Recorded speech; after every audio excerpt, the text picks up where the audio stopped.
Okay, welcome to the sauna. It has been great to have so many messages about being featured in the British GQ magazine and talk about hot cold therapy and how the Nordic Cycle can be really effective in recovery. And from those who use these techniques already and are loving those kind of benefits, and also from lots of other people that just seem to be interested to know more and how it could help them. So here's a few more thoughts about how the saunas and cold plunge therapy can help as a busy professional. And it's on the back of kind of a rising trend of saunas and cold plunge therapies that you can see all around social media, as it's kind of one of those latest kind of health trends.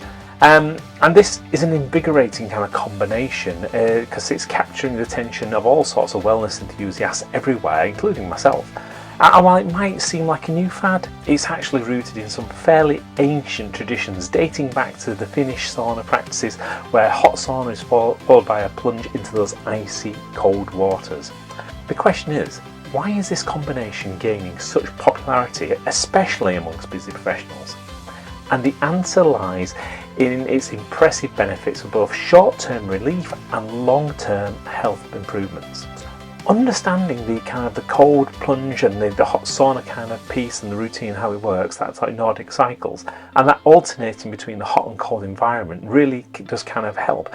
And this is called contrast therapy, and it's designed specifically to stimulate the various different physiological responses in the body. So you might be wondering, why does this work and what are those kind of key benefits?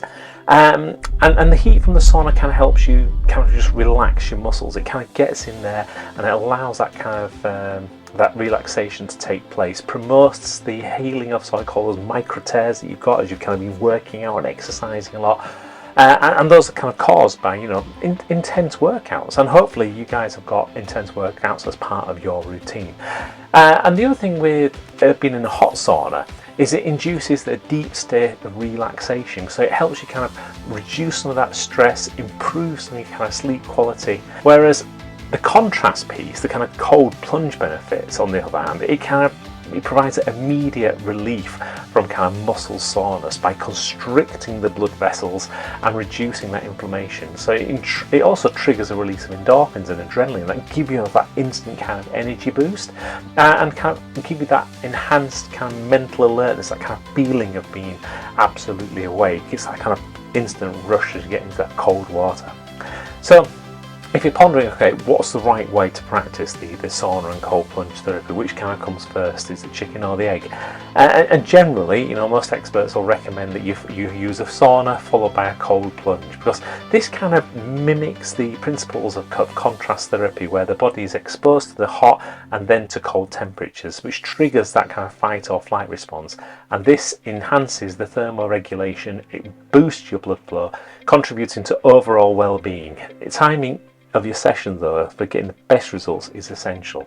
Well, for example, if you want to do this in the evening, the best thing to do is have a sauna session, because it's going to help you improve your relaxation and it'll help you get to sleep a lot better.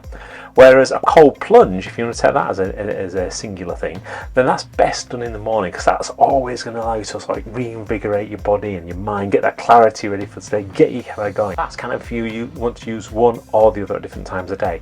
But a typical routine might actually be combining both. And it might be the 20 to 30 minutes in the sauna, followed by 2 to 5 minutes in a cold plunge bath or a shower of some kind. It does things like, for example, reduces pain, because that combination of both heat and cold triggers the release of adrenaline and the endorphins, which is a natural pain reliever. It kind of alleviates the pain normally, and it kind of shifts your focus away from the discomfort of the pain. And this is particularly beneficial for those who are recovering from injury or surgeries. I mean, just ask me how I know that. There's also some signs there that it can convert white fat into brown fat by constant exposure to cold temperatures, which encourages that conversion of white fat to brown fat, which is more metabolically active. And it also helps you regulate your body temperature better when you start to utilise brown fat, and it can boost your metabolism, and that means that you're also then doing things like aiding in your weight management as kind of a byproduct of what's going on there. Other kind of benefits you get from it are things like you can enhance your immune system, because that shock from cold to hot, etc., kind of strengthens your immune system by promoting that thermal regulation and triggering triggering your body's fight or flight response, and it can lead to a much more robust immune function. So you don't have to have a ton of specialist equipment, right, to do this. I mean, I created the sauna in my gym at home because I wanted to take mine to the next level. But you don't have to have this kind of capability. So things that you can do, for example, is you could use a hot bath followed by like a cold shower. That's going to help to start stimulate the same kind of experiences. So while it might not reach the optimal temperatures, it's still going to provide significant benefits. So you can start to see if it can work for you. Also have a look around. You'll probably find in your local area there's lots of different facilities that you may not be using. So for example, many spa facilities have both sauna and cold plunge pools that you can use.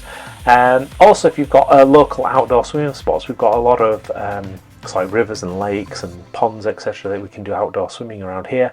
Just be mindful that as you kind of utilize the services or in fact start to benefit from, for example, hot cold therapy, that you think safety first. Always make sure you have someone with you when you're kind of practicing hot cold therapies, especially if you have any kind of underlying conditions. And in fact, it's always best to consult with a healthcare professional before starting any kind of wellness routine anyway, just in case.